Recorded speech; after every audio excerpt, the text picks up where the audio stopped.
스카이데일리의 기사에 따르면 김일성 지시문이 발견됐다고 합니다. 남조선에는 고시에 합격만 하면 행정부, 사법부에도 얼마든지 비집고 들어갈 수 있는 길이 열려 있다. 지금부터 머리가 좋고 영악한 아이는 데모에 내보내지 말고 고시 준비만을 시켜라. 10명을 준비시켜 한 명만 합격해도 목적은 달성된다.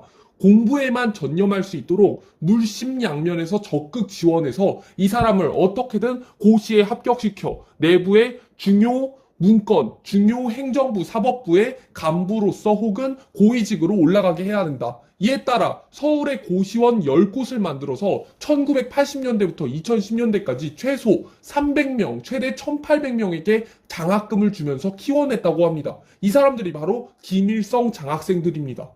김일성은 또한 국회에 교회에 침투하라는 교시도 내렸다고 합니다. 남조선에서 가장 비집고 들어가기 좋은 장소는 교회다.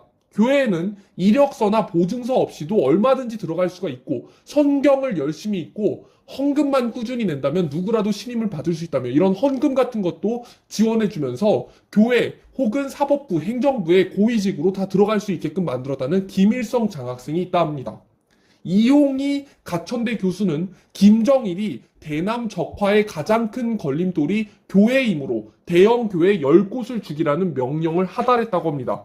이 교회들이 다 대체로 자유 대한민국을 지키기 위해서 너무 노력하다 보니 김일성, 김정일은 이것부터 때려 부숴야겠다라는 생각을 했다고 합니다. 황장엽과의 면담 결과를 밝혔는데 교세를 10분의 1로 줄이는 대표적인 전략이 10대 대형 교회 무너뜨리기입니다. 이러한 공작에 동원되는 인물들이 김일성 장학금 수혜자들이라고 합니다. 북한이 경제적으로 어려워 상급 학교 진학을 못한 학생이나 유학생에게 접근해서 장학금을 제공해서 포섭해가지고 간첩으로 활용한 케이스가 적지 않다고 합니다. 유학생들이 대거 연루된 동백립 사건이나 일본 유학생 간첩단 사건은 대부분 이런 경우라고 합니다. 일본에서 유학을 경험한 이들은 한결같이 신청만 하면 김일성 장학금은 언제든지 받을 수 있다고 말합니다. 일본 외교문서에 의하면 실제 북한은 교육 원조비 명목으로 1957년부터 1984년까지 약 350억엔, 3,557억 원을 조총련에 송금했다고 합니다. 이후 고난의 행군 시기를 포함해 해마다 약 22억 원 안팎을 지금도 보내고 있다 합니다. 김낙중 평화통일시민연대 상임고문, 문익환 목사 부부, 김부겸 국무총리는 남파 여간첩 이선실한테 돈을 받았고 평화민주당 국회의원 서경원은 1988년 밀 입국해서 김일성으로부터 5만 달러를 받았습니다. 법조인뿐만 아니라 현직 의원 중에서는 김일성을 만나러 가려다가 북한 잠수함의 정원 문제로 좌절한 인물도 있고 대선 후보 중에서도 김일성 장학금으로 공부했다는 소문이 파다한 인물도 있습니다.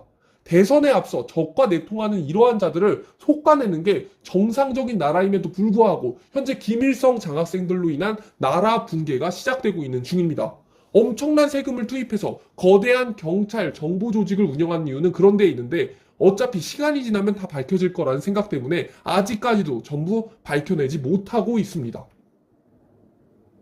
고영주 변호사가 있는 자유민주당에서 이 의혹을 제기하면서 이것을 신문에 광고를 냈다 합니다. 지금 아주 심각한 상황으로 보고 있는데 조선일보, 문화일보, 사설면에 김일성 장학생들이 재판을 장악하는 이런 상황이 아닐까. 자, 체제전쟁이다. 검찰은 이재명 문재인을 결사 처단하라고 요구를 했는데 이 김일성 장학생들이 곳곳에 많이 있어가지고 이러한 것들을 막고 있다는 이야기입니다.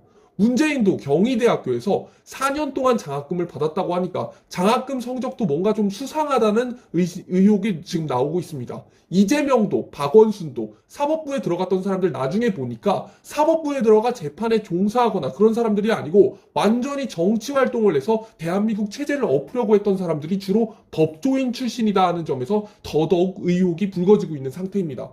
김일성 장학생들에 대해서 윤석열 대통령은 이렇게 말하고 있습니다. 공산주의, 전체주의가 여론조작, 외국의 반국가 세력의 활개를 치고 있다.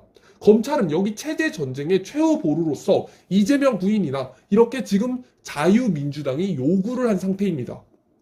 자유민주당이 신문 광고를 내건 것을 내용을 보면 김일성 장학생들이 재판을 어떻게 하고 있나 이렇게 묻고 있습니다.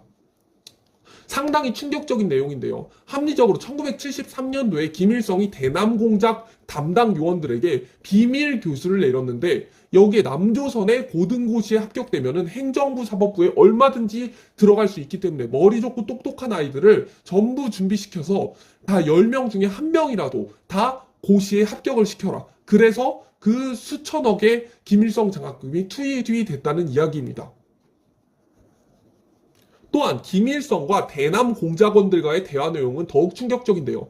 남조선의 판사, 변호사의 농간에 의해서 사건이 뒤집히는 예가 굉장히 많다. 중대 사건일수록 법조계, 종교계, 그리고 언론계의 조직망을 총동원해서 사회적인 여론을 조성하고 그 다음에 역공을 치면 분명히 사법체계를 무너뜨릴 수 있다. 우리들이 체포됐을 때에는 우선 증거를 멸시하고 유력한 변호사를 금품으로 매수해서 내세워야 한다고 이렇게 밝혀져 있다고 합니다. 심지어 민노총 간첩단의 피고인들이 재판 전에 줄줄이 석방이 되고 있습니다. 재판부와 수십 명의 민변 지연 합작에 의한 1심 구속 기한 만료로 간첩 피고인들이 거리를 활보하고 있는 상황입니다. 이러한 김일성 장학생들로 인한 이재명 영장 기각한 유창훈 판사 같은 경우도 구속 관련 법규를 정면으로 위반하고 위증교사 등의 범죄 다수를 인정하면서도 영장을 기각하여 형사소송법과 대법원의 예규를 정면으로 위반하는 김일성 장학생이 아니냐는 지금 폭로까지 나오고 있는 상황입니다. 문재인의 대학 4년 장학금이나 박원순의 사시를 받는데 아는 문제만 출제되었다는 고백 의혹까지도 민주당은 밝히고 있는 상태입니다. 이런 상태에서 나는 북한의 김일성이 정말 똑똑하다는 생각을 지울 수가 없다라는 글까지 나와서 화제입니다. 통일은 멀리 내다봐야 한다. 남조선에서 학생들을 데모에만 내몰지 말고 장학금을 주고 키워서 나라의 곳곳에 박아야 한다는 김일성의 교시를 듣고는 저런 식으로 해와서 남조선의 혁명을 언제 완수한단 말인가 하면서 답답해했던 것이 엊그제 같은데 그때로부터 20년, 30년이 지나서 남조선에 와보니 이미 김일성이 바라던 그 세상으로 변해 있더라는 것입니다. 그러니 대한민국 사람들이 아무리 경제 건설을 잘한다고 해도 정치, 법, 교육, 노동계, 공권력, 심지어 종교계까지 김일성의 장학금 혜택을 받고 고위직으로 다 올라가서 충성맹세를 한 자들이 깔고 앉아버렸는데 무슨 쟁관으로 대한민국이 북한을 이길 수 있겠느냐 이러한 말입니다. 심지어 북한은 지금 자기네 마약까지 한국으로 대대적으로 유입시켜 자라나는 새 세대와 군인들의 정신을 마비시키고 있습니다.